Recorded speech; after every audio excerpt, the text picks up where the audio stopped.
Біздің осы эпидемиологиялық осы аурушаңдық кезеңінде ең жоғарғы неге шыңға көтерілу деңгейі осы қараша айының аяқ жағы мен желтоқсан айының ортасына дейін болды. Екі аралықта 3 апталық мерзімнің арасында біздің аптасына 47-45 жағдайдан аурушаңдық тіркелу жағдайы орын алды. Енді қазіргі таңда одан кейін мынау желтоқсан айының аяқ жағына қарай аурушаңдықтың төмендегені байқалып отыр. Қазіргі таңда аптасына 18 жағдайдан тіркеліп жатқан жағдай бар. Енді жалпылама айтатын болсақ, бізде ауданда осы қызылша ауруының алдын алу бағытында аудандық әкімдік деңгейінде штаб құрылған болатын. Осы штабтың арқасында біздер осы бүгінгі таңда 4 рет штаб отырысын өткіздік.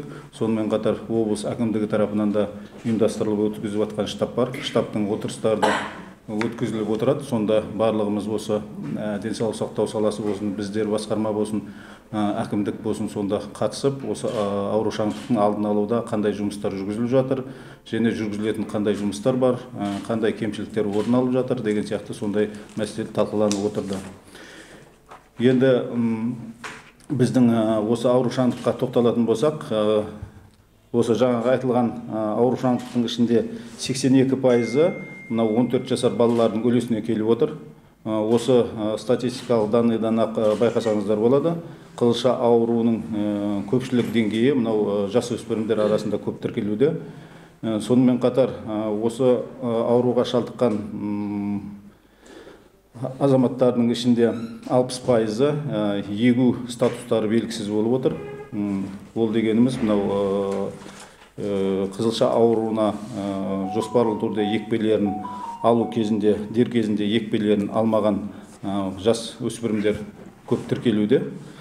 Бұл инфекция негізінен қызылша ауруы вакцина управляемый мынау екпе алу арқылы ғана алдын алуға болатындығы о бастан бәрімізге баршамызға белгілі.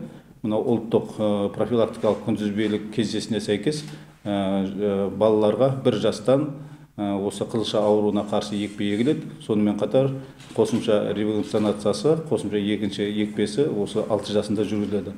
Бүгінгі таңда осы қызылша ауруының көбею салдарынан бірден-бір ең басты алдын алу шара осы екпе болғандықтан Қазақстан Республикасы мемлекеттік санитарлық бас дәрігерінің қаулысына сәйкес осы 23 жылдың қараша айынан бастап, 6 қарашадан бастап, сол қаулының талабына сәйкес жаппай қосымша иммундау жұмыстары бүкіл Қазақстан Республикасында жүргізіліп жатыр. Соның ішінде біздің ауданымызда да сол бағыттағы жұмыстар қолға алынған. Бұл қаулының талабына сәйкес мынау аурушаңдық жасөспірімдер арасында көп болуына байланысты осы ерте жастағы балаларды осы қызылша ауруынан қорғау мақсатында 6 айдан бастап 1 жасқа дейінгі балаларды қосымша иммунизациядан өткізу және 2 жастан 5 жасқа дейінгі балаларды қосымша иммунизациямен қамту қарастырылған болатын. Осы жұмыстардың арқасында қазіргі таңда ауданымызда 1600-ге жуық, 16 мыңға жуық осы қосымша иммунизацияға жоспарланған азаматтар болатын болса, солардың қазіргі таңда 85%-ына екпе ектіріліп, жат 85%-ына екпе ектірілді. Әлі де болса да бізде мынау 6 ай мен 1 жас аралығындағы балаларды екпе ектіру көрсеткішіміз сәл төменде болып келе жатыр. Сол бағыттағы жұмыстар қазір емдеу сауықтыру мекемелері тарапынан қолға алынып жүргізілуде. Сонымен қатар мынау тұрғындардың арасында 18 жасқа дейінгі балалардың арасында, жасөспірімдердің арасында осы жаңағы басында айтып кеткенде ұлттық профилактикалық иммунизация кестесіне сәйкес плановый вакцинацияны уақытылы алмай қалып қойған жасөспірімдер көп. Солардың барлығын қайтадан осы қосымша иммунизация кезінде екпе ектіру бағытындағы жұмыстар ол да қолға алынып жүргізіліп жатыр. Ол бойынша да бізде қазір ауданымызда олардың саны анықталған. сол екпе ектіру көрсеткіште қазіргі таңда 60%-ның көлемін құрап отыр. Осы бағытта жұмыстар жүргізіліп жатыр қазіргі таңда қызылша ауруы бойынша. Очагтар пайда болып, бұл мына Алматы, Астана қалаларынан келді. Біздің ауданға, біздің осы елімізге алып келген, осы сол жақтан келген, қыдырып келген, осы келген вакцина алмаған балалардан келді негізі. Осы уақытқа дейін біздің Асығата ауруханасында бізде қанша жалпы айттым, сол кезде бір 27 семья мүлде вакцина алудан бас тартқан нелер бар. Ол бойынша өткенде Бәкеңді айтты ғой, ол бойынша аудан деңгейінде өткенде ғана молда, мешіттегі молдалармен, КМБ қызметкерлерімен, ұлттық қауіпсіздік қызметкерлерімен ол тізімдер беріліп, олармен жұмыс істелген. Соның арасында вакцина алғандар да бар. Бір алғаш бір-екі семья, қалғандар алмаған. Вот осылардың әсерінен бізде осы аурушаң өршіді негізінде. Ешқандай вакцина алмаған семья.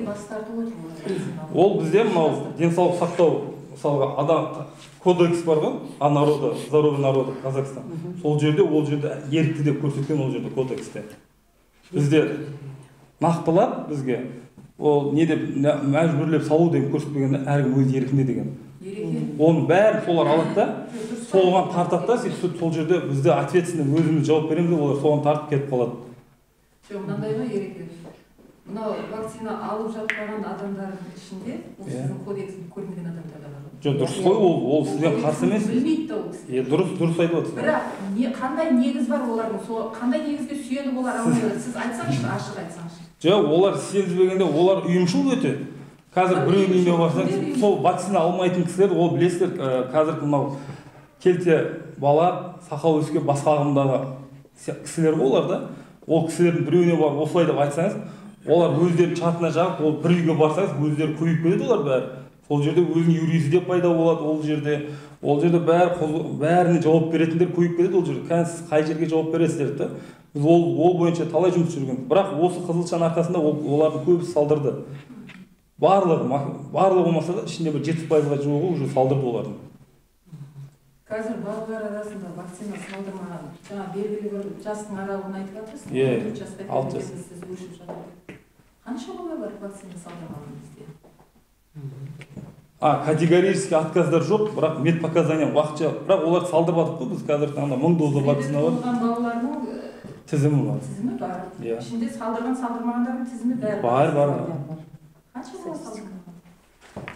Енді оны былайда, мысалы, бір жылдың көлемінде, например, Жетісай аудандық аурухананың өзінде 4000-ға жоқ бала туылатын болса да, соның қазір бізде сапжамалапай 18 бала полный, ол туылған кезде, например, тек қана ВГВ дейді да, вирусный гепатитке қарсы, одан кейін жаңа БЦЖ дейді, туберкулезге қарсы, соны ғана алып шығады. Ол туған кезде мынау қызылшаға қарсы алмайды, ол жасына келгенде ғана.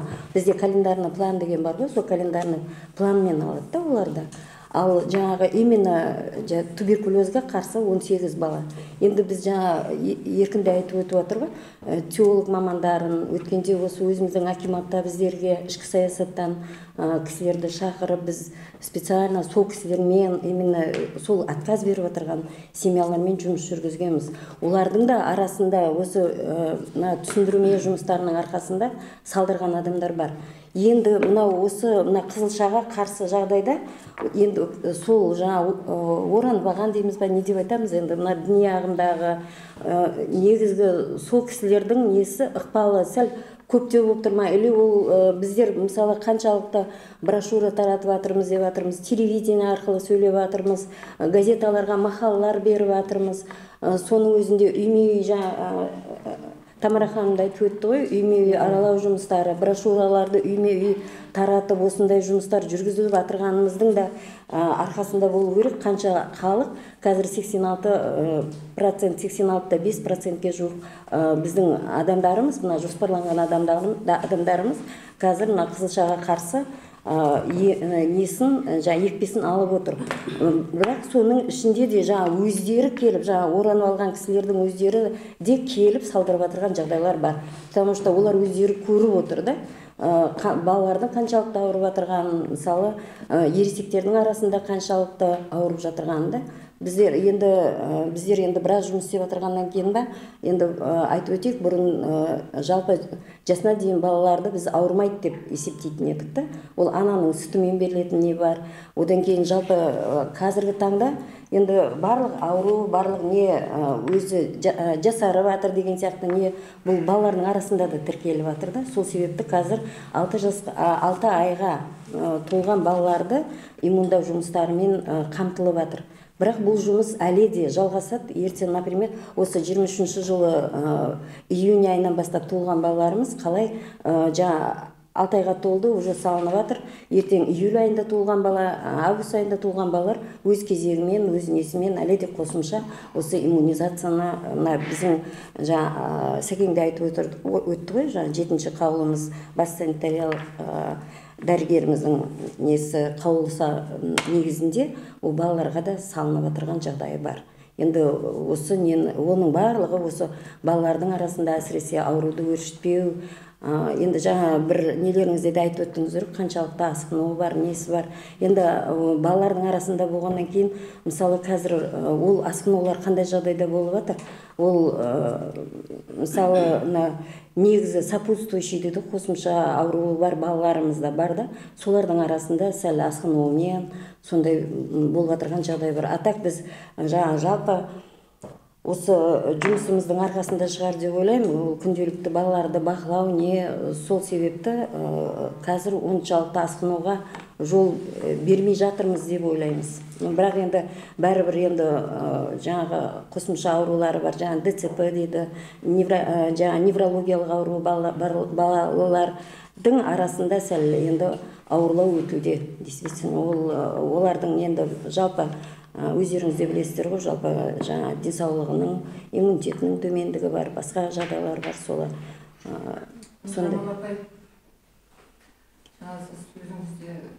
Енді соның да ықпалы болу керек деп, мен солардың да ықпалы болу керек деп айтып жатырмын. Бірақ енді мысалы бір вакцинаның өзінің салғанда, мысалы 100 мың адамнан біреу, или болмаса осы бір 1000 адамнан біреуінде жаңағы әр екпенің бір вакцинаның өзіне кері әсер болуы мүмкін да. Ол мысалы деген 100% барлығына ешқандай реакция бермейтін, андай кері әсері болмайды деп айтуға болмайды ғой. Мысалы ол барлық адамның организмі бірдей емес та, ол соған бір кері әсер болатын жағдай болуы мүмкін. Ол мысалы ол барлық неде де, ол мысалы әр вакцинаның өзінің де осындай кері әсері болуы мүмкін. Осынша адамның ішінде деген несі болады да. Енді ол именно осы мына вакцинада мынау сал ауруы болып қалды, мынадан мынандай болып қалды деген нәрсе енді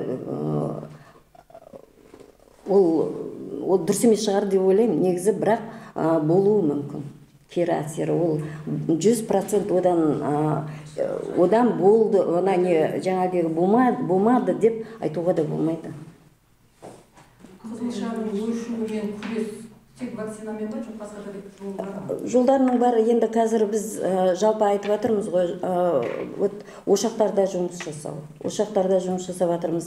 Ләжі болса изоляция деп жатырмыз. Балаларды жаңағы 72 сағаттың ішінде, мысалы бір бала ауырды ма, бүгін жаңа регистрация дейді ғой, тіркеу болды ма, сол 72 сағаттың ішінде біз вакцинамен қамтуымыз керек. Чтобы ана балада ауырған жағдайда да ертең жеңілдеу түрде өту керек та ол. Мысалы сол балада жалпы нағыз көл болмау керек деген сияқты сондай жұмыстар. Соның кейін жәндегі біз айтып жатырмыз ғой, вакцинаны алу статусы бұрын алды ма, алмады ма? Сол егер алмаған адамдардың бәрі сол үйдегі қарым-қатынаста болған адамдарды сол вакцинамен қамтылуы керек. Сол мәселелермен қазір біз жұмыс жүргізіп жатырмыз. Сол ары-қарай өршімеу керек деген сияқты. Солай ғой, сондай жұмыстар жүргізіп жатыр. Содан кейін телевидениеде де жұмыс жүргізіп жатыр. Енді телевидениеге біздің инфекционистеріміз, Сақыпжамал апай как иммунолог ретінде бұл вакцинаның қаншалықты бізге жәрдемі бар деген сияқты. Осы енді бұл халқымыздың жалпы вакцина деген осы халқымыздың денсаулығын қорғау, осы нені одан ары өршітпеу, осы неде ұстап қалу сияқты. Енді осы жұмыстар енді барлық жерде қарқынды жұмыс жүріп жатыр деп ойлап жатырмыз. Енді ойлап отырған жоқпыз, вообще жұмыс істеп жатырмыз. Ол жаңа өзіңіз де айтып отырсыз ғой, соны өршімеу үшін не істеп жатырсыз? Осындай в основном жұмыстар жүргізіліп жатыр бізде. Разъяснительная работа, түсіндірме жұмыстары, үйме үй. Біздің енді істеп жатырған жұмыстарымыз. Енді бір үйде мына ойырзы дейміз, кішкентай вирусный инфекция, қазір жалпы не кезең болғаннан кейін олар дереу бақылауға алынып, мысалы сол бала толыққанды жазылып кеткенінше сол бақылауда болып, балалардың арасында үлкендер болсын, сондай жұмыстар қазір жүргізіліп жатырған. Сәкен аға, менің сұрағым сізге, жаңағы Қызылшаның ошағы деп жатыр ғой, балабақшада бір топта бір бала емес, бірнеше баланың ауруы шығып жатты. Мысалы өзіміз отырамыз, ата-аналар жатында бір күнде 6 балаға дейін ауырды. Сондай болған жағдайда балабақшаның сол топты жабу керек пе, жоқ ары қарай жұмысын жалғастыра бере ме? Жоқ, қызылша ауруында аурушаңдық тіркеліп жатсам, ол жерде мысалға өзінің көрсеткіші бар. Если ол жерде 7 баладан артық, 6-7 баладан артық аурушаңдық тіркелетін жағдайда уже топтық немен есептеледі да, ол кезде сол группаларды уже жұмысын тоқтату, барлығын жаңағыдайғы медицинский наблюдениеге алу болады. А егер де жаңағыдай біреу, екеу, үшеуден тіркеліп жатса, онда да ешқандай карантин не жоқ. Ол жерде бұл қызылша ауруының алдын алу бағытында ұйымдасқан топтарда бірінші кезекте влажная уборка, проветривание, есік терезелерді ашып, балаларды жаңағыдайғы таза ауаға шығару, серуендеуге, сол кезде іштің бәрін влажная уборка жасап, желдетіп, неғып тұрса, ол воздушно-капельный инфекция болғаннан кейін, ол осы аудиторияның ішіндегі, енді помещение ішіндегі нелерін ауасын алмастырып отыру керек. Ол 21 сағатқа дейін, 21 күнге дейін жүреді дейді ғой жаңағы. 21 күн бақылау, да, бақылау кетсе. Медициналық бақылау. Медициналық бақылау, бақылау, 21 күнге дейін. Медициналық бақылауда болады. Сіздер осындай топ 5-6 ауыз шығып жатқан кезде қаншақты жұмыстар атқардыңыздар? Біздің ауданда қазір ондай мен 5-6 ауыз шыққан балабақшаның несі бізде официально тіркелген ештеңе жоқ. 5-6 жағдай. Бізде бар, бір жағдай тіркелген бар, бір жағдайдан 3 нема тіркелді. Бір жағдайдан тіркелген 3 балабақша.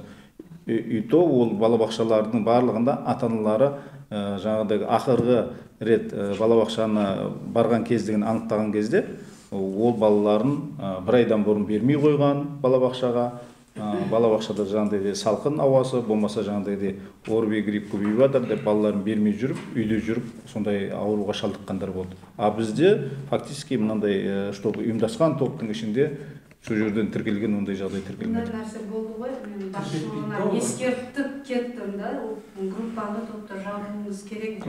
Өйткені осы жерде бірнеше ата-ана шықты деп. Бір үйден менің 2 балам ауырды, балабақшадан да. Бірінен кейін бірі жұқты, ақырында 6 айлық, жаңағы 8 айлық қызым ауырды. Сонымен біріне бірі жұғып, үйдің ішіне 5 балам түгел ауырып шықты.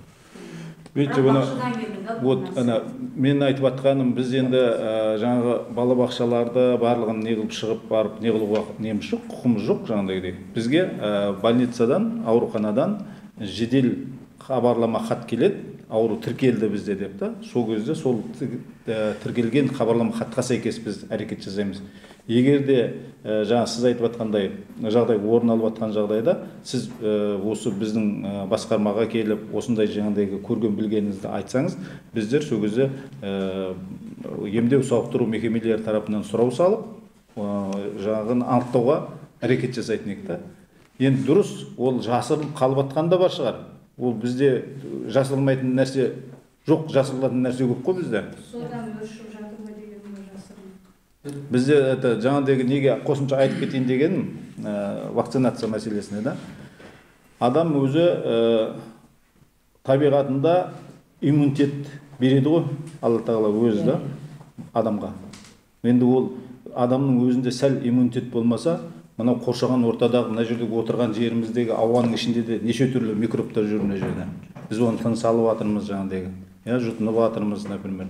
кейбір кезде қолымызды тақанса жақсылап сабындап жумай ақ бір нәрсені алып жеп кете саламыз, например, да?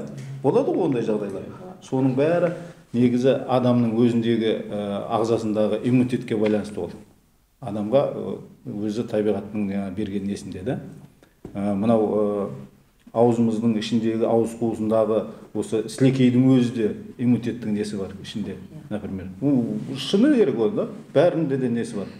Мынау терімізде де, например, терімізге бір нәрселер не қылып қалса, жағылып қалса, біз бірден ауырып қалмаймыз оған. Терде өзінің тоже, өзінің анау қарсы күрес жүргізетін несі бар. Жуып шайып жерсең де, басқа қылсаң да не қылмайды. Сол сияқты ішкі құрылыста да сол сияқты. Бірақ бізде мынау жаңағы айтылып жатқан жұқпалы ауруларын сақтану үшін бізде осы денсаулық сақтау осы ұйымы, дүниежүзілік ұйымының тарапынан осындай екпе жұқпалы аурудың алдын алу мақсатында соны иммунитетті қалыптастыру үшін, қосымша иммунитетті қалыптастыру үшін осы ағзамызға сондай нені ендіріп жатырмыз біздер. Вакцинация. Жаңағы алмай жатыр дегендер, мысалы мынау бізде 2008-2009 жылдары қызылша болды. Біледі Сақып Жамал апай бәрі. Содан кейін полиомиелит болды, мына Тәжікстанда нелерде. Мынау Еуропа елдерінде болды, қызылша Еуропа елдерінде болды, например. Бізде Қазақстанда болған жоқ ол кезде. Болды, бірен-саран болды бізде. Еуропада қызылша көп тіркелді. Украина мына не жақтарда. Потому что олардың бәрі уже қызылшадан полностью жаңағыдегі не қылған, құтылған. Біз вакцинаның керегі жоқ. Біздің халқымызға вакцина керегі жоқ. Біз тазаланғанбыз қызылша ауруында. Полиомиелиттен де тоже самое сондай болған. Тәжікстанда сондай болды. Ақырында келді да, уже өседі, адам ұрпақтар келеді, содан кейін организм енді оған керек қой жаңағыдегі жұқпалы ауруға, иммунитет керек қой. Ол жоқ уже. Солардың барлығы қайтадан вакцинацияға енді ғой солардың бәрі. Вакцинация жүргізіп жатыр. Одан кейін енді сондай нәрселерді халықтың арасында бес саусақ бірдей емес, біреу түсінігі бар адам бар, біреудің түсінігі теріс адам бар деген сияқты да. Біреу бізде халықтың арасында антиваксерлер көбейіп кетті. Осындай нелерді агитация жүргізетіндер көбейіп кетті. Біздің, например, біздің служба болсын, мынау емдеу сауықтыру мекемеден қызметкерлер болсын, бәрі сол кісілер ғана жүргізеді бұны. Бұл халық жүргізбейді оны, дұрыс па? Сіздер жүргізбейсіздер ғой, вакцинаны, мынаны салдыру көбейту керек деп. Бұны мамандар жүргізіп жүр бізде. Ал антиваксерлер олар сіздердің орталарыңызға, халықтың ортасынан шығады да, сөйтеді де ол уралап тұрып жаңағыдегі не қылады, оған халық құлағын аса қалады жаңағыдегідей. Вай деп та сондай. Сондай жағдайлар көп негізі.